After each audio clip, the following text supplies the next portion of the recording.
ಎಲ್ರಿಗೂ ನಮಸ್ಕಾರ. ನಾನು ನಿಮ್ಮ ಅಣ್ಣ ಬಾಂಡ್. ಯಾವತ್ತು ಒಂದೇ ಥರ ವಿಡಿಯೋ ಮಾಡಿ ಸ್ವಲ್ಪ ನನಗೆ ಚೇಂಜಸ್ ಮಾಡಬೇಕು ಅನಿಸ್ತಾ ಇದೆ. ಅದಕ್ಕೋಸ್ಕರ ಇವತ್ತೊಂಥರ ಸ್ಪೆಷಲ್ ಆಗಿ ಒಂದು ನಿಮ್ಮ ಮುಂದೆ ವಿಡಿಯೋ ಮಾಡ್ತಾ ಇದ್ದೀನಿ. ಮೊದಲನೇದಾಗಿ ಹೇಳ್ಬೇಕಂತ ಹೇಳಿದ್ರೆ, ಈ ಬಟ್ಟೆ ನೋಡಿ, ಒಂದು ಸುಮಾರು 40 ವರ್ಷ 45 ವರ್ಷದ ಹಿಂದೆ ಈ ರೀತಿ ಬಟ್ಟೆ ಹಾಕ್ತಾ ಇದ್ರು. ಯಾಕಂತ ಹೇಳಿದ್ರೆ ನೋಡಿ, ಈ ತೋಳು ಜಾಸ್ತಿ ಇಡಬೇಕು, ಲೆಂತ್ ಇಲ್ಲಿನೂ ಜಾಸ್ತಿ ಇಡಬೇಕು. ಆವಾಗ ಒಂಥರ ಬಟ್ಟೆ ಲೂಸ್ ಆಗಿರುತ್ತೆ.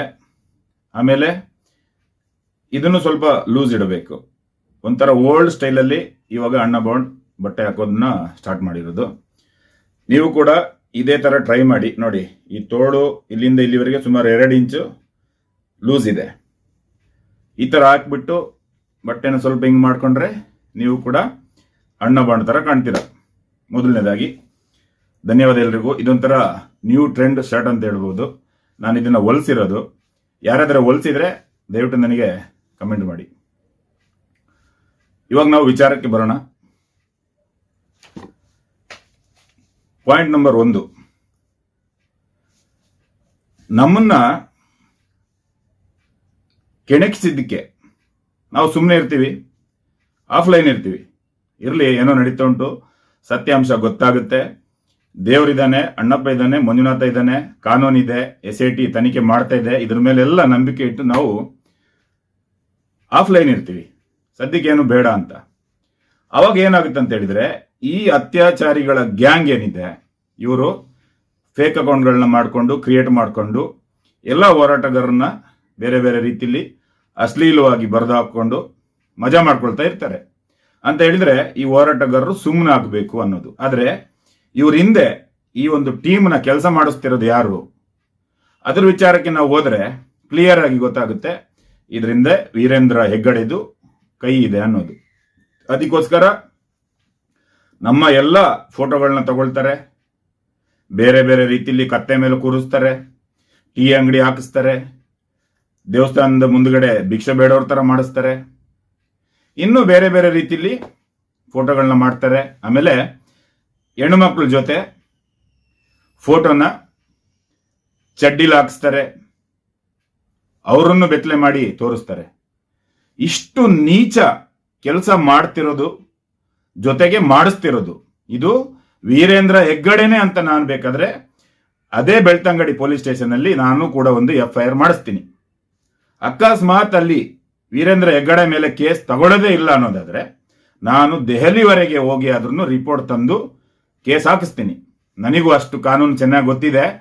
ನಾನೇನು ಕಿವಿಗೆ ಹೂ ಮುಡ್ಕೊಂಡು ಏನು ಕೂರ್ತಿಲ್ಲ. ನನಗೂ ಚೆನ್ನಾಗಿ ಅದರದ್ದೆಲ್ಲ ತಿಳುವಳಿಕೆ ಚೆನ್ನಾಗಿ ಇದೆ. ಎಲ್ಲಿ ಏನು ಮಾಡಿಸ್ಬೇಕು ಅದನ್ನು ನಾನು ಮಾಡಿಸ್ತೀನಿ. ಯಾಕಂತ ಹೇಳಿದ್ರೆ ಇವರು ಹೋರಾಟದಲ್ಲಿ ಇರುವಂಥವ್ರನ್ನ ಇಷ್ಟು ಕೆಟ್ಟದಾಗಿ, ಅಂದ್ರೆ ಇವರ ಮನಸ್ಥಿತಿ ಎಷ್ಟು ಹಾಳಾಗಿದೆ ಅಂತ ಹೇಳಿದ್ರೆ, ಇವರು ಹೆಣ್ಣು ಮಕ್ಕಳನ್ನು ಬಿಡ್ತಾ ಇಲ್ಲ. ಮೊದಲು ಹೋರಾಟದ ಹಿಂದೆ, ಸೌಜನ್ಯದು ಅತ್ಯಾಚಾರ ಆಗೋದ್ರದ್ದು ಹಿಂದೆ ಎಲ್ಲ ಬಹಳ ರೇಪ್ ಮಾಡಿ ಮಾಡಿ ಮಾಡಿ ಮಜಾ ಮಾಡ್ತಾ ಇದ್ರು. ಅದಾದ್ಮೇಲೆ ಮಹೇಶ್ ಶೆಟ್ಟಿ ತಿಮ್ಮರೋಡಿ ಅವರು ಬಂದ್ರು. 13 ವರ್ಷದಿಂದ ಈ ಅತ್ಯಾಚಾರಿಗಳಿಗೆ ಹೆಣ್ಮಕ್ಳು ಸಿಗ್ತಾ ಇಲ್ಲ. ಆ ಹೆಣ್ಮಕ್ಳು ಸಿಗ್ದಲೆ ಇರೋದ್ರಿಂದ ಇವತ್ತು ಇವರ ಮನಸ್ಥಿತಿ ಯಾವ ತರ ಆಗಿದೆ ಅಂತ ಹೇಳಿದ್ರೆ ಕಾಮುಕರಾಗ್ಬಿಟ್ಟಿದ್ದಾರೆ. ಇವರು ಇವತ್ತು ಅತ್ಯಾಚಾರಿಗಳನ್ನೇ ರಕ್ಷಣೆ ಮಾಡೋದು. ಹಾಗಾಗಿ ಎಲ್ಲ ಕಡೆ ನಾವು ಕೈಗೆ ಉಂಗುರ ಹಾಕೊಂಡಿದ್ರೆ ಅದನ್ನು ತೋರಿಸ್ತಾರೆ, ನಾವು ವಾಚ್ ಇಟ್ಕೊಂಡ್ರೆ ಅದನ್ನು ತೋರಿಸ್ತಾರೆ. ಅದಕ್ಕೆ ಇವತ್ತೊಂಥರ ಡಿಫ್ರೆಂಟ್ ಆಗಿ ಬಂದಿದ್ದು ನೋಡಿ. ಕೂದಲು ಈ ತರ ಮೇಲ್ ಕಟ್ಟಿದ್ದೀನಿ, ಈ ತರ ಕೂದಲಿದೆ ನೋಡಿ. ಬಟ್ಟೆ ಹಾಕೊಳ್ಳಿ, ಏನ್ ಮಾಡ್ತೀರಾ, ಮಜಾ ಮಾಡಿ. ನಮ್ದೇನು ತರ್ಕೊಳ್ಳೋಕ್ಕೂ ಆಗಲ್ಲ, ಅಷ್ಟೇ ಹೇಳೋದು. ನಾವು ನ್ಯಾಯವಾಗಿ ಬಂದವರು, ಹೆಣ್ಣು ಮಗಳಿಗೆ ನ್ಯಾಯ ಬೇಕು ಅಂತ ಮಾತ್ರ ಕೇಳಕ್ ಬಂದಿರೋದು. ಅದರಲ್ಲಿ ನೀವು ನಮ್ಮನ್ನ ಕೆಣಿಸಿದಿರ ಅಂತ ಹೇಳಿದ ಮೇಲೆ ನಾವು ಆನ್ ಆಗಿದ್ದೀವಿ. ನಾವು ಮತ್ತೆ ಇನ್ನಷ್ಟು ಆಕ್ಟಿವ್ ಆಗ್ತೀವಿ. ಇದರಲ್ಲಿ ಏನು ನಮಗೆ ಸಮಸ್ಯೆನೇ ಇಲ್ಲ. ನೀವು ಫೇಕ್ ಅಕೌಂಟ್ ಅವರಿಗೆ ಹಣ ಕೊಡೋದು, ಅವ್ರ ಹಿಂದೆ ವಕೀಲನ ನಿಲ್ಲಿಸೋದು, ಅವ್ರ ಫೀಸ್ನ ನೀವು ಧರ್ಮಸ್ಥಳದ ಕ್ಷೇತ್ರದ ಹಣನ ಉಪಯೋಗಿಸ್ತೀರ ಅಂತ ಹೇಳಿದ ಮೇಲೆ ನಮ್ಮ ಮೇಲೆ ಕೇಸ್ ಆದ್ರೆ ನಮಿಗೂ ಅದಕ್ಕೆ ಹೋರಾಟಗಾರರು ಸಹಾಯ ಮಾಡೋದ್ರಲ್ಲಿ ಯಾರು ಕೂಡ ಕಡಿಮೆ ಇಲ್ಲ. ನಮ್ಮ ವಕೀಲನ ಫೀಸ್ ಕೊಡೋಂಥ ಹೋರಾಟಗಾರರು ಇದ್ದಾರೆ. ನಾವು ಅಲ್ಲಿಗೆ ಬಂದರೆ ನಮಗೆ ಅದಕ್ಕೆ ವ್ಯವಸ್ಥೆ ಮಾಡಿ ನಮ್ಮನ್ನು ಕೂರಿಸುವಂಥವ್ರು ಇದ್ದಾರೆ. ನಮಗೆ ವೆಹಿಕಲ್ ಕೊಡೋವಂಥವ್ರು ಇದ್ದಾರೆ. 16 ಜನಕ್ಕೆ ಊಟ ಕೊಡೋಂಥವ್ರು ಇದ್ದಾರೆ.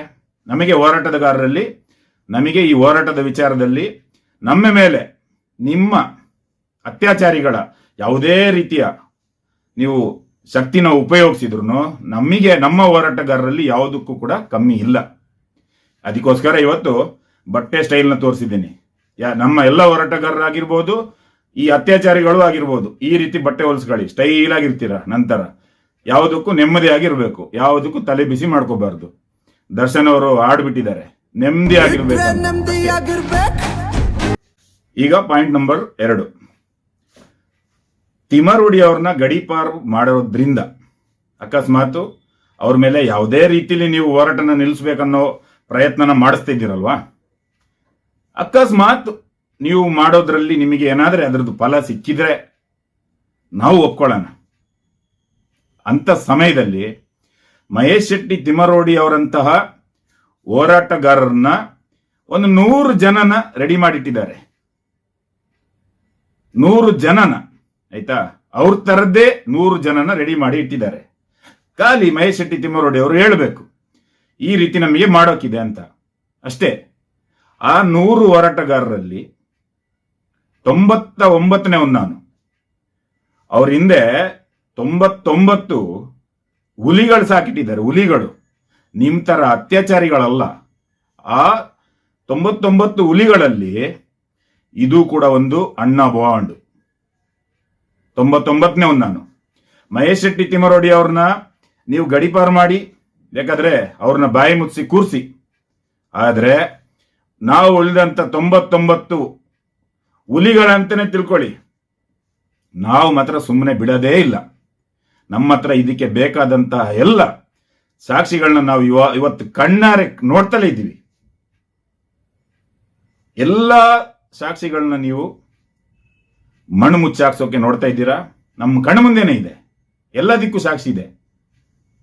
ಇನ್ನು ನಮಗೇನ್ ಬೇಕಾಗಿದೆ? ಇನ್ನು ನೀವು ಮಹೇಶ್ ಶೆಟ್ಟಿ ತಿಮರೋಡಿ ಅವ್ರನ್ನ ಬಾಯಿ ಮುಚ್ಚಿ ಕೂರ್ಸೋಕೆ ಪ್ರಯತ್ನ ಪಟ್ರು ನಾವು 99 ಜನ ಅವರಂತವ್ರೆ.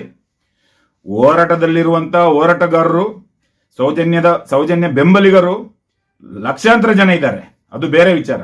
ಆದ್ರೆ ಮುಂದೆ ಬರುವಂತವ್ರು ನಾವು 99 ಜನ ಇದ್ದೀವಿ. ಅದರಲ್ಲಿ ನಾನು 99ನೇ ಅವನು. ಇದು ನಿಮ್ಮ ತಲೆಗೆ ಕರೆಕ್ಟ್ ಹಾಕೊಳ್ಳಿ. ಈಗ ಪಾಯಿಂಟ್ ನಂಬರ್ 3 ಬರ್ತೀನಿ ನಿಮ್ಮ ಹತ್ರ. ನೋಡಿ, ಸಂದೇಶ್ ಅನ್ನೋ ವ್ಯಕ್ತಿ ಸೌಜನ್ಯದು ಅತ್ಯಾಚಾರ ಆಗಿದ್ದ ಇಂದಿನ ದಿವಸ ಅಮೆರಿಕಕ್ಕೆ ನಿಶ್ಚಿಲ್ ಜೈನ ಅನ್ನೋನು ಹೋಗಿಯೇ ಇಲ್ಲ. ಅವನು ಹೋಗಿರೋದೇ ಅಲ್ಲ.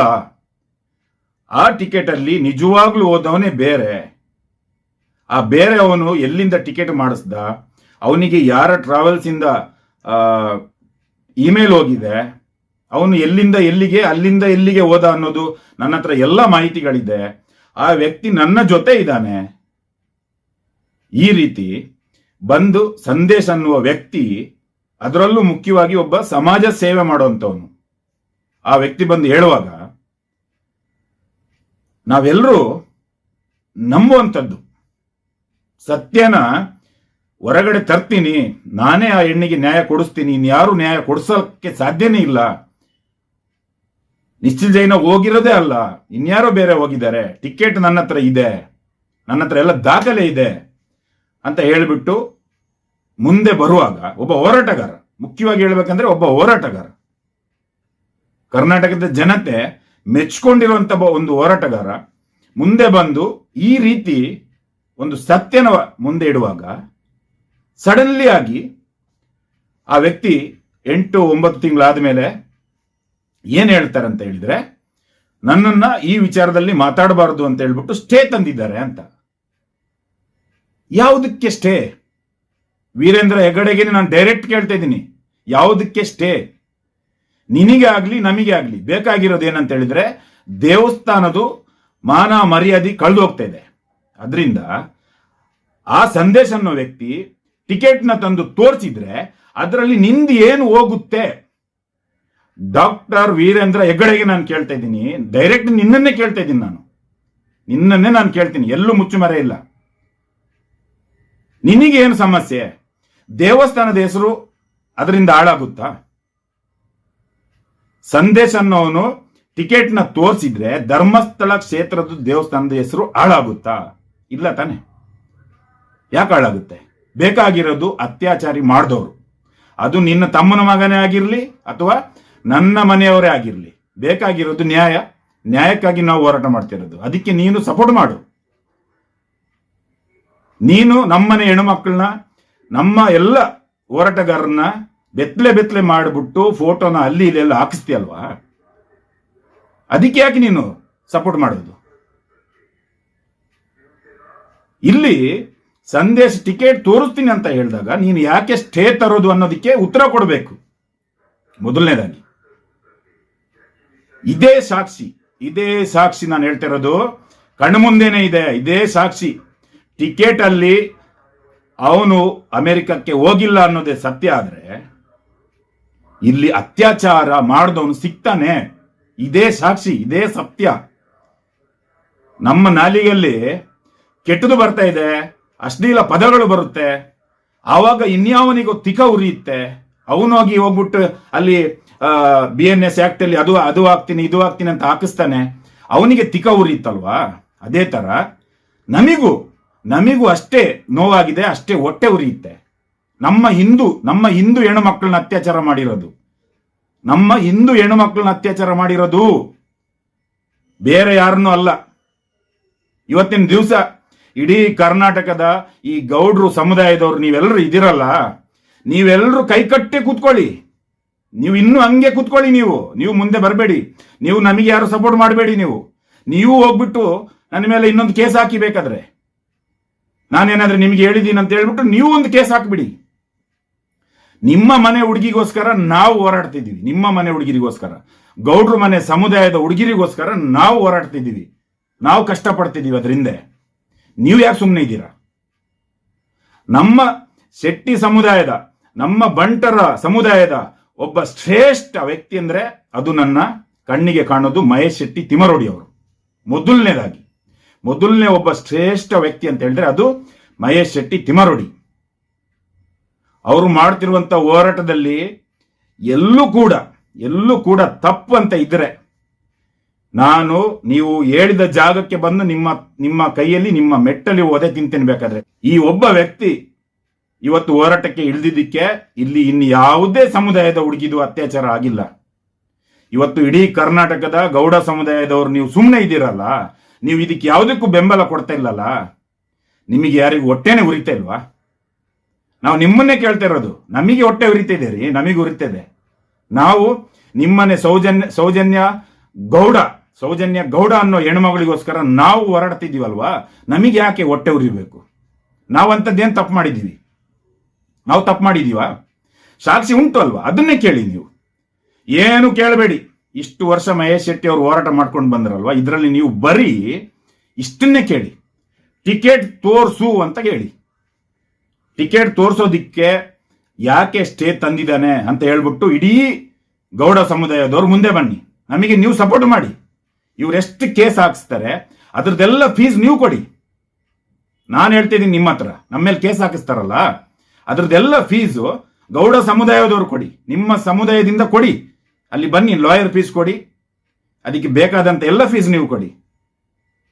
ನಾವ್ ಯಾಕೆ ಹೋರಾಟ ಮಾಡ್ಬೇಕು ಇದಕ್ಕೋಸ್ಕರ? ಸಾಕ್ಷಿನ ಇವು ತಂದು ಮುಂದೆ ಇಡ್ತಾ ಇದ್ದಾರೆ. ಅದೊಂದೇ ಸಾಕ್ಷಿ. ಹೆಣ್ಣು ಮಗಳನ್ನ ಕೊಂದವನು ಯಾರು, ಅದಕ್ಕೆ ಇವ್ರು ಇಷ್ಟು ಸುಳ್ಳು ದಾಖಲೆಯನ್ನು ತೋರಿಸ್ತಾ ಇದ್ದಾರಲ್ವಾ, ಅವನು ಅಮೆರಿಕ ಹೋಗಿದ್ದಾನೆ ಅಂತ. ಹೋಗೇ ಇಲ್ಲ ಅನ್ನೋದಕ್ಕೆ ಸಾಕ್ಷಿ ಉಂಟಲ್ವಾ, ಇವಾಗ್ಲೂ ಉಂಟಲ್ವಾ ಸಂದೇಶ್ ಹತ್ರ. ಸಂದೇಶ್ ಅದನ್ನ ತೋರಿಸ್ಬೇಕು. ಯಾಕೆ ಬಾಯಿ ಮುಚ್ಕೊಂಡು ಕೂತಿರೋದು? ಯಾಕೆ ಕೂರ್ಬೇಕು ಬಾಯಿ ಮುಚ್ಕೊಂಡು? ಇವತ್ತು ಇಷ್ಟು ದೊಡ್ಡ ಒಂದು ಸಾಕ್ಷಿ ಇರುವಾಗ ಮಹೇಶ್ ಶೆಟ್ಟಿ ಅವ್ರನ್ನ ಗಡೀಪಾರು ಮಾಡ್ತಾರಂತೆ, ಯಾರು ಕೂಡ ಮಾತಾಡಬಾರ್ದಂತೆ. ಪ್ರತಿಯೊಂದಕ್ಕೂ ಈ ಧರ್ಮಸ್ಥಳದ ಆಡಳಿತ ನಡೆಸ್ತಿರುವವನು ವೀರೇಂದ್ರ ಹೆಗ್ಗಡೆ ಅಡ್ಡ ಯಾಕೆ ಬರಬೇಕು ಅನ್ನೋದೇ ನನ್ನ ಕ್ವಶನ್ ತಲೆಯಲ್ಲಿರೋದು ಅಷ್ಟೇ. ಇದು ಸತ್ಯದ ವಿಷಯನೇ. ಇದರಲ್ಲಿ ಸುಳ್ಳು ಅನ್ನೋದು ಎಲ್ಲೂ ಇಲ್ಲ. ಟಿಕೆಟ್ ಇದೆಯಾ ತಂದು ಕೊಡಪ್ಪ, ನಮಗೆ ಬೇಕಾಗಿರೋದಷ್ಟೇ. ಟಿಕೆಟ್ ಇದೆಯಾ ತಂದು ಕೊಡು. ಸಂದೇಶಿಗೆ ಹೇಳ್ತಿರೋದು ಟಿಕೆಟ್ ಇದೆಯಾ, ಯಾರು ಹೋಗಿರೋದು ಅದು ನೀನು ಹೇಳಿರೋದು ಸತ್ಯನೇನಾ? ಟಿಕೆಟ್ ತಂದು ಕೊಡಪ್ಪ. ಒಂದು ಮಾತು ಸತ್ಯವಾಗ್ಲೂ ಹೇಳ್ತೇನೆ, ಆ ಕೆಲಸನ ಮಾಡಿದ್ರೆ ನಾನು ಸ್ವತಃ ಬಂದು ಸಂದೇಶದ ತಾಯಿ ಕೈಯಲ್ಲಿ ಅಡುಗೆ ಮಾಡಿಸಿ, ಸಂದೇಶ ಮನೆಯಲ್ಲಿ ಕೂತು ಸಂದೇಶದ ಕಾಲು ತೊಳೆದು ಸಂದೇಶದ ತಾಯಿಯ ಕೈಯಲ್ಲಿ ಅನ್ನ ತಿಂದು ಬರ್ತೀನಿ. ಇದು ನಾನು ಹೇಳ್ತಿರೋದು ನನ್ನ ಒಂದು ಮನಸ್ಸಿಂದ ಹೇಳ್ತಾ ಇದ್ದೀನಿ. ಸಂದೇಶದ ತಾಯಿ ಕೈಯಲ್ಲಿ ನಾನು ಅಡಿಗೆ ಮಾಡಿಸಿ ಸಂದೇಶದ ಕಾಲು ತೊಳೆದು ಪಾದ ಪೂಜೆ ಮಾಡಿ ನಿಮ್ಮ ಮನೆಯಲ್ಲಿ ಊಟ ಮಾಡ್ತೀನಿ.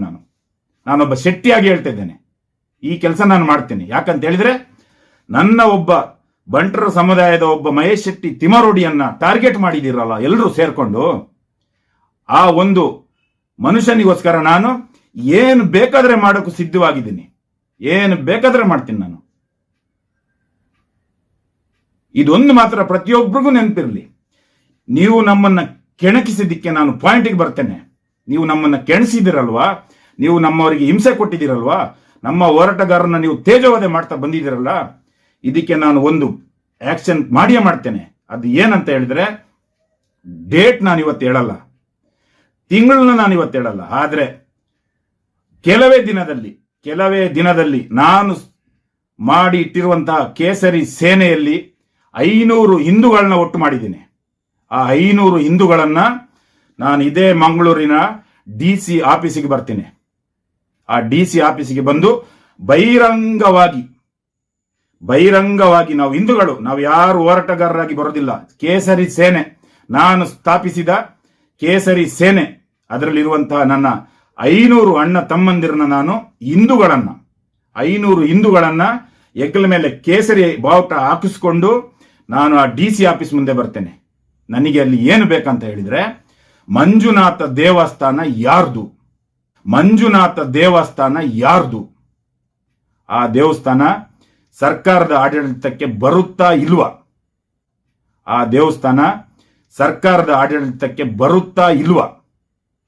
ಆ ದೇವಸ್ಥಾನದ ಸುತ್ತ ಇರುವಂತಹ 1 ಎಕರೆ ಜಾಗ ಯಾರಿಗೆ ಸೇರಿದ್ದು?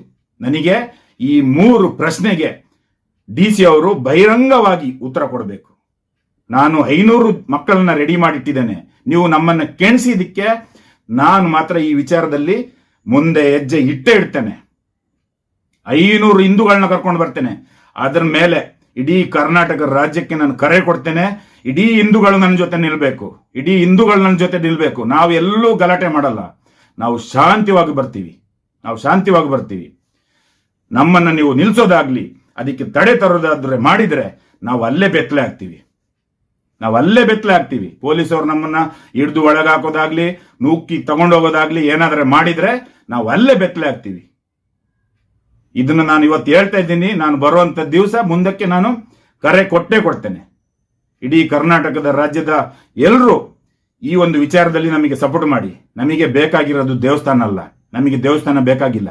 ದೇವಸ್ಥಾನ ನೀವು ಇಟ್ಕೊಳ್ಳಿ, ಏನು ಬೇಕಾದ್ರೆ ಮಾಡ್ಕೊಳ್ಳಿ, ನಮಗೆ ಬೇಕಾಗಿಲ್ಲ. ಆದ್ರೆ ಆ ಒಂದು ನಮ್ಮ ಹಿಂದೂ ದೇವಸ್ಥಾನನ ನೀವು ಇಟ್ಕೊಂಡು ನಮ್ಮ ಹಿಂದೂ ಹೆಣ್ಣು ಮಕ್ಕಳ ಮೇಲೆ ಅತ್ಯಾಚಾರ ಮಾಡಿ ಹೋರಾಟಕ್ಕಂತ ಜನ ಬಂದಾಗ ಅವ್ರನ್ನ ನೀವು ಬೇಡಬೇಡದ ಕೇಸ್ಗಳನ್ನ ಹಾಕಿಸ್ಬಿಟ್ಟು ಬಾಯಿ ಮುಚ್ಚೋಕೆ ನೋಡ್ತಾ ಇದ್ದೀರಲ್ವಾ, ಇದಕ್ಕೆಲ್ಲ ನಿಮಗೆ ಶಕ್ತಿ ಬಂದಿರೋದೇ ಆ ದೇವಸ್ಥಾನದ ಹಣದಿಂದ. ಆ ಒಂದೇ ಕಾರಣಕ್ಕೆ ನಾವು ಸುಮ್ಮನೆ ಕೂರೋದೇ ಇಲ್ಲ. ಇದನ್ನ ನನ್ನ ಹತ್ರ ಮಹೇಶ್ ಶೆಟ್ಟಿ ತಿಮರೋಡಿ ಅವರು ಮಾಡಿಸ್ತಿದ್ದಾರೆ ಅಂತ ತಿಳಿಬೇಡಿ. ಇದು ನಾನು ಸ್ವತಃ ಮಾಡ್ತಿರೋದು. ನಾನು DC ಆಫೀಸಿಗೆ ಬಂದೇ ಬರ್ತೇನೆ. 500 ಕೇಸರಿ ಸೇನೆಯ ನನ್ನ ಅಣ್ಣ ತಮ್ಮಂದಿರನ್ನ ನಾನು ಕರ್ಕೊಂಡು ಬರ್ತೇನೆ. ಹಿಂದೂಗಳನ್ನ ನಾನು ಕರ್ಕೊಂಡು ಬರ್ತೇನೆ. 500 ಜನ ನಾನು ಕರ್ಕೊಂಡು ಬರ್ತೇನೆ. ಯಾವುದೇ ರೀತಿಯಲ್ಲಿ ಕಾನೂನು ಪ್ರಕಾರ ನಾವು ವಿರುದ್ಧ ಹೋಗಲ್ಲ. ಆದರೆ ನಮ್ಮನ್ನ ತಡೆದ್ರೆ ನಾವು ಅಲ್ಲೇ ಬೆತ್ತಲೆ ಆಗ್ತೀವಿ. ನೀವು ನಮ್ಮನ್ನ ಯಾವುದೇ ರೀತಿಯಲ್ಲಿ ತಡೆಯಕ್ಕೆ ಪ್ರಯತ್ನ ಪಡಬೇಡಿ. ನಾವು ನ್ಯಾಯಕ್ಕಾಗಿ ಬರ್ತಾ ಇದ್ದೀವಿ. ಇಲ್ವಾ, ನಿಮ್ಮಿಂದ ಇಷ್ಟು ತನಿಖೆಗಳು ನಡೀತಾ ಉಂಟು, ಸುಪ್ರೀಂ ಕೋರ್ಟ್ ವರೆಗೆ ಮ್ಯಾಟರ್ ಹೋಗಿದೆಯಲ್ವಾ, ಹಾಗಾದ್ರೆ ಒಂದು ಕೆಲಸ ಮಾಡಿ, ಟಿಕೆಟ್ ಇದೆ, ಸತ್ಯಾಂಶ ಅಲ್ಲಿ ಉಂಟಲ್ವಾ, ಕೊಂದವನು ಯಾರು ಅನ್ನೋದಿಕ್ಕೆ ಸೌಜನ್ಯನ ಆ ಟಿಕೆಟ್ ಅಲ್ಲೇ ಉಂಟಲ್ವಾ ಉತ್ತರ, ಅದನ್ನ ಕರೆಸಿ, ಸಂದೇಶನ ಕರೆಸಿ. ಇಷ್ಟು ದಿವಸ ಆದ್ರೂ SITಗೆ ಸಂದೇಶನ ಯಾಕೆ ಕರೆಸಲಿಲ್ಲ? ಆ ಒಂದು ಮುತ್ಕಿ ಇದ್ಲಲ್ವಾ ಅನ್ಕೊಂಡು ಅವಳನ್ನ ಕರೆಸಿದ್ರಿ, ಕೇಳಿದ್ರಲ್ವಾ? ಆಮೇಲೆ ಹೇಳಿದ್ಲು ನೋಡಿ, ನಮಗೆ ಮಂಜುನಾಥ ಗೌಡರು ತುಂಬಾ ಸಹಾಯ ಮಾಡಿದ್ರು, ಬಹಳ ಒಳ್ಳೆಯವರು, ಹಂಗೆ ಹಿಂಗೆ ಎಲ್ಲ ಹೇಳಿದ್ಲಲ್ವಾ. ಅದೇ ತರ ಸಂದೇಶನ ಯಾಕೆ ಕರೆಸಲಿಲ್ಲ? ಆ ಟಿಕೆಟ್ ಬಗ್ಗೆ ಯಾಕೆ ನೀವು ವಿಚಾರಿಸ್ತಾ ಇಲ್ಲ? ಎಲ್ಲಾ ವಿಚಾರದಲ್ಲೂ ನೀವು ಮಹೇಶೆಟ್ಟಿ ತಿಮ್ಮರೋಡಿ ಅವ್ರನ್ನ ಟಾರ್ಗೆಟ್ ಮಾಡಿ ಅವ್ರ ಮೇಲೆ ಕೇಸ್ ಹಾಕಿದ್ರಲ್ವಾ. ಈ ವಿಚಾರದಲ್ಲಿ ಸಂದೇಶ್ ಹತ್ರ ಕೂಡ ಮಹೇಶ್ ಶೆಟ್ಟಿಯೇ ಹೇಳ್ಸಿರೋದು ಅಂತ ಒಂದು ಕೇಸ್ ಹಾಕಿ ಮಹೇಶ್ ತಿಮ್ಮರೋಡಿ ಮೇಲೆ ಹಾಕಿ, ಅವಾಗ್ಲಾದ್ರೂ ನೀವು ಸಂದೇಶನ ಕರೆಸ್ಬೋದಲ್ವಾ. ಒಂದು ಕೇಸ್ ಹಾಕಿ ನಮ್ಮ ಅಣ್ಣ ಮೇಲೆ ಹಾಕಿ, ನೀವು ಅವಾಗ್ಲಾದ್ರೂ ಸಂದೇಶನ ಕರೆಸ್ಬೇಕಲ್ವಾ, ಸ್ಟೇಷನ್ಗೆ ಬಾಯಿ ಬಿಡಿಸ್ಬೇಕಲ್ವಾ. ಟಿಕೆಟ್ ಎಲ್ಲಿ? ಯಾರು ಆ ಟಿಕೆಟ್? ಅವನು ಯಾಕೆ ಹೇಳಿರೋದು? ಇಷ್ಟು ದೊಡ್ಡ ಹೋರಾಟಗಾರ ಯಾಕೆ ಸುಳ್ಳು ಹೇಳಿದಾಗಾದ್ರೆ? ನನ್ನ ಹತ್ರ ಉಂಟು, ಸಾಕ್ಷಿ ಉಂಟು ಅಂತ ಯಾಕೆ ಸುಳ್ಳು ಹೇಳಿದ್ದು? ಸತ್ಯ ಹೇಳಿದ್ದಕ್ಕೇನೆ ಇವರು ತಡೆ ತಂದಿದ್ದಲ್ವಾ, ಹೌದಲ್ವಾ? ಯಾರ್ದು ನೀವು ಹೊಟ್ಟೆ ಉರಿಸ್ತಿದ್ದೀರಾ? ಯಾರ್ದು ತಲೆ ಹಾಳು ಮಾಡ್ತಿದ್ದೀರಾ? ಎಲ್ಲ ಗೌಡ ಸಮುದಾಯದವರು ಈ ವಿಚಾರದಲ್ಲಿ ಸಪೋರ್ಟ್ ಮಾಡಿ ಮುಂದೆ ಬನ್ನಿ.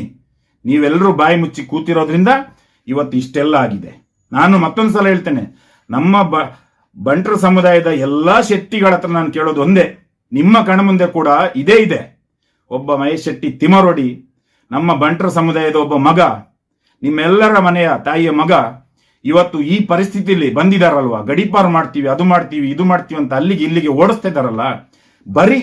ಬರೀ ನಾವೊಂದು 50 ಶೆಟ್ಟಿಗಳು ಒಟ್ಟಾದ್ರೆ ಸಾಕು. ನಮ್ಮ ಜೊತೆ ಬನ್ರಿ, ಬರೀ 50 ಶೆಟ್ಟಿಗಳು ಬನ್ನಿ ನೀವು. ಬರೀ ನಮಗೆ ಒಂದು 50 ಶೆಟ್ಟಿಗಳು ನಮ್ಮ ಜೊತೆ ಬಂದು ನಿಲ್ಲಿ ನೋಡಿ. ಇಲ್ಲೇ ಇದೆ ಸತ್ಯ. ನಾವು ಇದಕ್ಕೋಸ್ಕರ ಹೋರಾಟ ಮಾಡ್ತಿದ್ದೀವಿ, ಇದಕ್ಕೋಸ್ಕರ ಎದೆ ಕೊಟ್ಟು ನಿಂತಿದ್ದೀವಿ ನಾವು. ಯಾವುದಕ್ಕೆ? ಟಿಕೆಟ್ ನಮಗೆ ಗೊತ್ತಿದೆ, ಅವನು ಅಮೆರಿಕಕ್ಕೆ ಹೋಗೇ ಇಲ್ಲ ಅನ್ನೋದು ನಮಗೆ ಗೊತ್ತಿದೆ. ಅದಕ್ಕೆ ಸಾಕ್ಷಿ ಸಂದೇಶ ಹತ್ರ ಉಂಟು ಅಂತ ಹೇಳಿದಾಗ ತಡೆ ತಂದಿದ್ದಾರಲ್ಲ, ಅದನ್ನ ಹೊರಗೆ ತರ್ಸಕ್ಕೆ ನಮ್ಮ ಜೊತೆ ಒಂದು 50 ಶೆಟ್ಟಿಗಳು ಬನ್ನಿ, ಬರೀ 50 ಶೆಟ್ಟಿಗಳು ಬನ್ನಿ ಸಾಕು. ನೋಡಿ ನಾವು ಇವ್ರನ್ನ ಯಾವ ರೀತಿ ಆಟ ಆಡಿಸ್ತೀವಿ ಅಂತ. ನಾವು ಯಾವುದೇ ರೀತಿಯಲ್ಲಿ ಹೋರಾಟ ಮಾಡಬಾರ್ದು, ನಾವು ಏನು ಮಾತಾಡಬಾರ್ದು. ಯಾಕೆ? ನಮ್ಮನೆ ಹೆಣ್ಮಕ್ಳನ್ನ ನೀವು ಅರೆಬೆತ್ತಲೆ ಮಾಡಿ ಫೋಟೋ ಅಪ್ಲೋಡ್ ಮಾಡಿಸ್ತಿರಲ್ವಾ, ಅವಾಗ ನಾವು ಸುಮ್ಮನೆ ಕೂರ್ಬೇಕಾ? ನಾವೇನು ಗಂಡಸರಲ್ವಾ? ನಮ್ಮ ಮೇಲೆ ಏನು ಕೇಸ್ ಹಾಕಿಸ್ತಾರೆ, ಅದಾಕಿಸ್ತಾರೆ, ಇದಾಕಿಸ್ತಾರೆ ಅಂತ ಹೇಳ್ಕೊಂಡು ನಾವು ಸುಮ್ಮನೆ ಇರ್ಬೇಕಾ? ನಮ್ಮ ಅಣ್ಣ ಹೇಳ್ದಂಗೆ ನೀವು ನಮ್ದು ಶಾಟನ್ನು ತರ್ಕೊಳಕ್ಕಾಗಲ್ಲ. ನಮಗೆ ಗೊತ್ತಿದೆ ಇಲ್ಲಿ ಈ ಅತ್ಯಾಚಾರಿಗಳು ಮಾಡ್ತಿರೋ ಕೆಲಸ ಉಂಟಲ್ಲ, ಹಾಳು ಕೆಲಸ. ಇದರಿಂದ ನೀವು ನಮ್ದು ಏನು ತರ್ಕೊಳಕ್ಕಾಗಲ್ಲ ಅಂತ ನಮಗೆ ಗೊತ್ತಿದೆ. ನಿಮ್ ಕೈಲಿ ಏನು ಮಾಡೋಕ್ಕಾಗಲ್ಲ. ನಾವು ಯಾವತ್ತೂ ಕೂಡ, ನಾನು ಯಾವುದೇ ರೀತಿಯಲ್ಲೂ, ನಾನು ಯಾವುದೇ ಪೊಲೀಸ್ ಅಧಿಕಾರಿನ ಆಗಿರ್ಬೋದು, ಇನ್ಯಾರನ್ನೇ ನಾನು ಯಾವತ್ತೂ ಕೆಟ್ಟದಾಗಿ ಹೇಳಕ್ ಹೋಗಿಲ್ಲ, ಹೇಳೋದು ಇಲ್ಲ. ನನಗೆ ಗೊತ್ತಿದೆ, ಈ ಧರ್ಮಸ್ಥಳ ಪೊಲೀಸ್ ಸ್ಟೇಷನ್ ಆಗಿರ್ಬೋದು, ಬೆಳ್ತಂಗಡಿ ಪೊಲೀಸ್ ಸ್ಟೇಷನ್ ಆಗಿರ್ಬೋದು, ಇದು ಬಂದು ಅಲ್ಲಿಯ ಪೊಲೀಸವ್ರ ಕೈಯಲ್ಲಿ ಮಾತ್ರ ಇದೆ ಅಂತ ನಾನು ಹೇಳಕ್ ಹೋಗಿಲ್ಲ ಯಾವತ್ತು. ಅವರು ಮಾಡಿದ್ದೇ ಮಾಡ್ತಾರೆ, ಅವ್ರ ಮನಸ್ಸಿಗೆ ಬಂದಿದ್ದೇ ಮಾಡ್ತಾರೆ, ಆ ಥರ ನಾನು ಹೇಳಲ್ಲ. ಯಾಕಂತ ಹೇಳಿದ್ರೆ ಅಲ್ಲಿಯ ಪೊಲೀಸ್ ಅಧಿಕಾರಿಗಳ ಮೇಲೂ ಕೂಡ ಒಂದು ಅಧಿಕಾರಿ ಇದ್ದಾರೆ. SP ಇದ್ದಾರೆ, DC ಇದ್ದಾರೆ, ಕಮಿಷನರ್ ಇದ್ದಾರೆ. ಯಾರನ್ನ ನಾವು ತಡೆ ನಿಲ್ಲಿಸೋದು? ಯಾರನ್ನ ನಾವು ಕೇಳೋದು?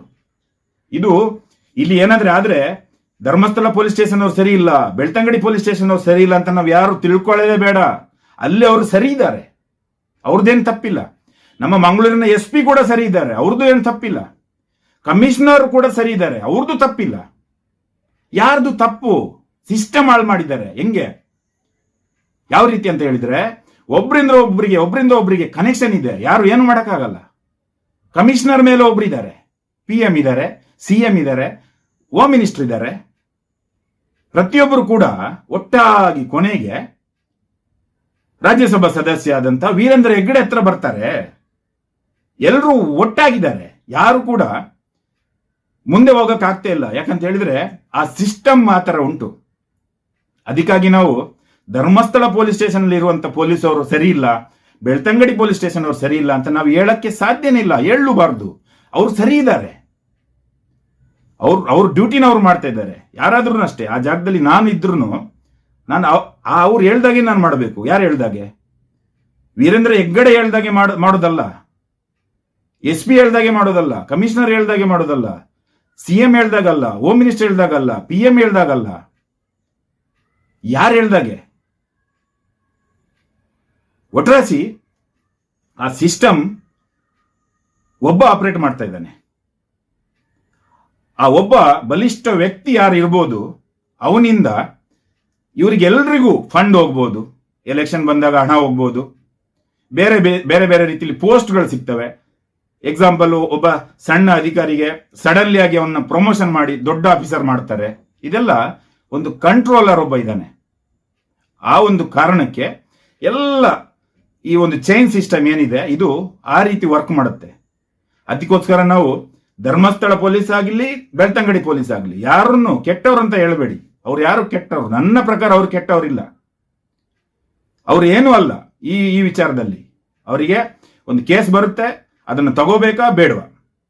SP ನ ಕೇಳ್ತಾರೆ, SP ಕಮಿಷನರ್ನ ಕೇಳ್ತಾರೆ, ಕಮಿಷನರ್ CM ನ ಕೇಳ್ತಾರೆ, CM ಹೋಮ್ ಮಿನಿಸ್ಟರ್ನ ಕೇಳ್ತಾರೆ, ಅವ್ರು PM ನ ಕೇಳ್ತಾರೆ, ಕೊನೆಗೆ ರಾಜ್ಯಸಭಾ ಸದಸ್ಯರನ್ನ ಕೇಳ್ತಾರೆ. ಏನ್ ಮಾಡಕ್ಕಾಗುತ್ತೆ? ಅದೇ ಒಬ್ಬ ಪಾಪದವನೊಬ್ಬ ಯಾವನಾದ್ರೆ ಇದ್ರೆ ಅವನ ಮೇಲೆ ಸಡನ್ಲಿ ಕೇಸ್ ಆಗುತ್ತೆ, ಒಳಗಾಕಿಸ್ತಾರೆ. ನಾವು ನಿಷ್ಠಾವಂತರು, ನಾವು ಇದನ್ನ ಮಾಡಿಸ್ತೀವಿ ಅಂತ ಹೇಳ್ಬಿಟ್ಟು ಒಬ್ಬ ಬಡವನ್ನ ಬೇಗ ಜೈಲಿಗೆ ಹಾಕ್ಬಿಡ್ತಾರೆ. ಇವ್ರನ್ನ ಯಾಕೆ ಆಗ್ತಿಲ್ಲ?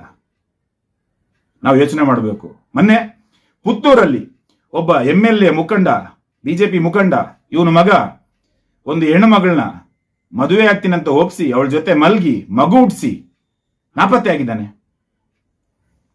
ಅಲ್ವಾ? ಅವನೇ ಅಪ್ಪ ಅನ್ನೋದು ಗೊತ್ತಾಯ್ತು. ಆ ಮಗು ಇವತ್ತು 6-7 ತಿಂಗಳು ಮಗುಗಾಯ್ತು. ಯಾಕೆ? ಯಾವ BJP ಸರ್ಕಾರದವರು ಏನಾದ್ರೆ ಅದಕ್ಕೊಂದು ನ್ಯಾಯ ಕೊಡಿಸ್ತಾ ಇದ್ದಾರ? ಯಾಕೆ ಅವನಿಗೆ ಆ ಹುಡುಗಿನ ಮದುವೆ ಆಗ್ಬಾರ್ದ? ಏನಾಯ್ತು ಮದುವೆ ಆದ್ರೆ? ಸಣ್ಣ ಏಜಲ್ಲಿ ಅವನಿಗೆ ಮಲ್ಗಕ್ಕೆ ಗೊತ್ತುಂಟು, ಆ ಹುಡುಗಿ ಜೊತೆ ಸಂಸಾರ ಮಾಡಕ್ಕೆ ಗೊತ್ತಿಲ್ವಾ? ಅವನ ಅಪ್ಪ ಒಬ್ಬ BJP ಅವನು, BJP ಸರ್ಕಾರದವನು. ನಾಚಿಕೆ ಆಗ್ಬೇಕು ತಾನೆ ನಿಮ್ಗೆಲ್ರಿಗೂ? ಯಾಕೆ ನೀವು ನ್ಯಾಯ ಕೊಡಿಸ್ತಾ ಇಲ್ಲ? ಅವನು ನಿಮ್ಮ ರಾಜಕೀಯ ಪಕ್ಷದಲ್ಲಿ ಇದ್ದಾನೆ, ಅವನದು ಮಗ ಅನ್ನೋದಕ್ಕೋಸ್ಕರ ಅವನ್ನ ಕಾಪಾಡ್ತಿದ್ದೀರಾ. ಯಾಕೆ ನೀವು ಕಾಂಗ್ರೆಸ್ ಅವ್ರು ಯಾಕೆ ಸುಮ್ಮನೆ ಇದ್ದೀರಾ? ನೀವ್ಯಾಕೆ ಹೋರಾಟ ಮಾಡಲ್ಲ? ಬನ್ನಿ, ನೀವು ಹೋರಾಟ ಮಾಡಿ. ಆ ಹೆಣ್ಮಗಳ ವಿರುದ್ಧ ನಿಲ್ಲಿ. ನೀವು ನ್ಯಾಯ ಕೊಡ್ಸಲ್ಲ. ಯಾಕಂತ ಹೇಳಿದ್ರೆ ನೀವೆಲ್ಲರೂ ಒಂದೇ. ರಾತ್ರಿ ನಿಮ್ದು ಎಲ್ರದ್ದು ಊಟ ಒಂದೇ ತಟ್ಟೆಯಲ್ಲಿ ಆಗುತ್ತೆ. ಇಲ್ಲಿ ಇವರು ಹೋರಾಟ ಮಾಡೋರು ಮಾತ್ರ ಬೇರೆ ಬೇರೆಯವರು. ನೀವು ನ್ಯಾಯ ಕೊಡ್ಸಲ್ಲ. ಅದೇ ರೀತಿ ಈ ಸೌಜನ್ಯ ಜೊತೆ ಆಗ್ತಾ ಬಂದಿದೆ. ನಮಗಿವತ್ತು ಸಾಕ್ಷಿ ಸಿಕ್ಕಿದೆ. ಅಮೆರಿಕ ಹೋದವನು ಬೇರೆ ಯಾರೋ ಅನ್ನೋದು ಎಲ್ರಿಗೂ ಗೊತ್ತಿದೆ. ಅದಕ್ಕೆ ಸಾಕ್ಷಿ ಉಂಟು. ಅದನ್ನ ನಾವಿವತ್ತು ನಿಮ್ಮ ಮುಂದೆ ಇಡಬೇಕು ಅಂದ್ರೆ ಸಂದೇಶನ ನೀವು ಅರೆಸ್ಟ್ ಮಾಡಿ, ಸಂದೇಶನ ಕರೆಸಿ, ಕೇಳಿ ಟಿಕೆಟ್ ಎಲ್ಲಿ ಅಂತ. ಯಾಕೆ ತಡೆ ಯಾಕೆ ತರಬೇಕು? ಹೆಣ್ಮಕ್ಳನ್ನ ಅತ್ಯಾಚಾರ ಮಾಡಿದವನು ಟಿಕೆಟ್ ಕೈಯಲ್ಲಿದೆಯಲ್ಲ, ಯಾರು ಅವನು ಅಂತ, ಅದಕ್ಕೆ ಯಾಕೆ ತಡೆ ತರಬೇಕು? ಇದು ಡೈರೆಕ್ಟ್ ಆಗಿ ವೀರೇಂದ್ರ ಹೆಗಡೆಗೆ ನಾನು ಕೇಳ್ತಾ ಇದ್ದೀನಿ. ನೀನು ಕೂಡ ಪೊಲೀಸ್ ಸ್ಟೇಷನ್ಗೆ ಬಂದು ಇದಕ್ಕೆ ಆನ್ಸರ್ ಕೊಡು. ಇಲ್ಲ ಅಂದ್ರೆ ಯಾಕೆ ತಡೆ ತಂದಿದೀಯ ಅಂತ ಬಹಿರಂಗವಾಗಿ ಇದಕ್ಕೆ ಒಂದು ಉತ್ತರ ಕೊಡು. ನಾನು ಕೇಸರಿ ಸೇನೆಯ 500 ಹಿಂದೂಗಳನ್ನ ಕರ್ಕೊಂಡು ಬಂದೇ ಬರ್ತೇನೆ. ನಾನು ಧರ್ಮಸ್ಥಳ ದೇವಸ್ಥಾನವನ್ನ ಸರ್ಕಾರದ ಆಡಳಿತಕ್ಕೆ ಒಪ್ಪಿಸೇ ಒಪ್ಪಿಸ್ತೇನೆ. ನಾನು ಬಿಡಲ್ಲ. ಒಪ್ಪಿಸ್ತೇನೆ. ಮಾಡಿ, ಎಷ್ಟು ಟ್ರೋಲ್ ಮಾಡ್ತೀರಾ ಮಾಡಿ. ಧರ್ಮಸ್ಥಳ ದೇವಸ್ಥಾನವನ್ನ ಸರ್ಕಾರದ ಆಡಳಿತಕ್ಕೆ ನಾನು ಒಪ್ಪಿಸ್ತೇನೆ. ಅದಕ್ಕೆ ನಾನು 1000 ಹಿಂದೂಗಳನ್ನ ಒಟ್ಟು ಮಾಡ್ತೇನೆ. ಬಿಡಲ್ಲ ಅಂದ್ರೆ ಬಿಡಲ್ಲ. ನಾನು ಅಣ್ಣಪ್ಪ ಮಂಜುನಾಥ ಸ್ವಾಮಿ ಮೇಲೆ ಆಣೆ, ನಾನು ಬಿಡಲ್ಲ. ನನ್ನ ಹಿಂದೂ ದೇವಸ್ಥಾನವನ್ನ ನಾನು ಈ ಜೈನನ ಕೈಯಲ್ಲಿ ನಾನು ಬಿಡಲ್ಲ. ಒಂದ್ಸಲ ಎಲ್ರಿಗೂ ಹೇಳ್ತಾ ಇದ್ದೀನಿ, ನಮ್ಮನ್ನ ಕೆಣಕ್ಸಿದ್ದಕ್ಕೆ ನಾವು ಆಕ್ಟಿವ್ ಆಗಿದ್ದೀವಿ, ನಾವು ಆನ್ ಆಗಿದ್ದೀವಿ. ಸುಮ್ಮನೆ ಇದ್ದವ್ರನ್ನ ಪದೇ ಕೆಣಕ್ಸ್ತೀರಾ. ಹೋರಾಟಗಾರರಿಗೆ ನೀವು ಧಕ್ಕೆ ಮಾಡ್ತಾ ಇದ್ದೀರಾ, ಅವರ ಹೋರಾಟಕ್ಕೆ ನೀವು ಅಡ್ಡ ಬರ್ತಾ ಇದ್ದೀರಾ. ಇದಕ್ಕೆಲ್ಲದಕ್ಕೂ ನಾವು ಮಾಡುವಂತ ಕೆಲಸನ ನಾವು ಮಾಡ್ತೀವಿ. ನಾವು ಬಿಡಲ್ಲ. ನಾನು ನನ್ನ ಕೇಸರಿ ಸೇನೆಯಿಂದ 500 ಹಿಂದೂಗಳನ್ನ ನಾನು ಒಟ್ಟು ಮಾಡ್ತೇನೆ, ಕರೆ ಕೊಡ್ತೇನೆ. ಮುಂದೆ ಬರುವಂತ ದಿವಸ ಇಡೀ ಕರ್ನಾಟಕ ರಾಜ್ಯದ ಎಲ್ಲ ಹಿಂದೂಗಳನ್ನ ಒಟ್ಟು ಮಾಡ್ತೇನೆ. ನಾವು 1000 ಜನ DC ಆಫೀಸಿಗೆ ಬರ್ತೇವೆ. ಜಗಳಕ್ಕೆ ನಾವು ಬರಲ್ಲ, ಶಾಂತವಾಗಿ ನಾವು ಬರ್ತೇವೆ. ನಮಗೆ 3 ಪ್ರಶ್ನೆಗೆ ಉತ್ತರ ಕೊಡಬೇಕು. DC ಅವರು ಬಹಿರಂಗವಾಗಿ ಕೊಡಬೇಕು. ಇಡೀ ಕರ್ನಾಟಕ ಜನತೆಗೆ ಗೊತ್ತಾಗಬೇಕು ಈ ಧರ್ಮಸ್ಥಳ ಕ್ಷೇತ್ರ ದೇವಸ್ಥಾನ ಯಾರ್ದು, ಇದು ಸರ್ಕಾರಕ್ಕೆ ಸೇರುತ್ತಾ ಇಲ್ವಾ. ನೀವು ಹೇಳಿಬಿಡಿ. ಸೇರಲ್ಲ ಅಂತ ಹೇಳಿದ್ರೆ ನಾವು ಅದ್ರದ್ದು ವಿಷಯನೇ ಮಾತಾಡಲ್ಲ ಮುಂದೆ. ಇಲ್ಲ ಅದು ಸರ್ಕಾರದ ಆಡಳಿತಕ್ಕೆ ಬರೋದೇ ಇಲ್ಲ ಅಂತ ನೀವು ಹೇಳಿಬಿಟ್ರೆ ನಾವು ಮತ್ತೆ ಕೇಳೋದಿಲ್ಲ ನಿಮ್ಮ ಹತ್ರ. ಅದ್ರ ಮೇಲೆ ಆ ದೇವಸ್ಥಾನದ ಭೂಮಿ ಯಾರದ್ದು, ಈ 3 ಪ್ರಶ್ನೆಗೆ ನೀವು ಉತ್ತರ ಕೊಟ್ಟು ಬಿಡಿ. ಅದೊಂದೇ ಸಮಸ್ಯೆ ಇವತ್ತು. ಪ್ರತಿಯೊಬ್ಬನಿಗೂ ಕೂಡ ಆ ವಿಚಾರಣೆ ಗೊತ್ತಿಲ್ಲ. ದೇವಸ್ಥಾನ ಯಾರ್ದು ಗೊತ್ತೇ ಇಲ್ಲ ಯಾರಿಗೂ. ಅದನ್ನ ನಮಗೆ ತಿಳ್ಕೋಬೇಕು, ನನಗೂ ತಿಳ್ಕೋಬೇಕು. ನಾನು ಅದನ್ನೇ ಅನ್ಕೊಂಡಿದ್ದೀನಿ, ಇದು ನಮ್ಮ ದೇವಸ್ಥಾನ ಅಂತ. ಅದನ್ನ ನೀವು ಬಹಿರಂಗವಾಗಿ ಹೇಳ್ಬಿಡಿ. ಇಲ್ಲ, ಅದು ಹಿಂದೂಗಳದ ದೇವಸ್ಥಾನ ಅಲ್ಲ, ಹಿಂದೂಗಳದ ಕೈಗೆ ಸೇರೋ ಹಾಗೇ ಇಲ್ಲ, ಅದು ಗೌರ್ಮೆಂಟ್ ಆಡಳಿತಕ್ಕೆ ಬರೋದೇ ಇಲ್ಲ. ಇದನ್ನ ಬಹಿರಂಗವಾಗಿ ಹೇಳ್ಬಿಡಿ, ಎಲ್ಲರಿಗೂ ತಿಳಿಲಿ, ಪೇಪರಲ್ಲಿ ಬೇಡ, ಹೇಳ್ಬಿಡಿ ನೀವು ಡಿ ಸಿ ಅವರು.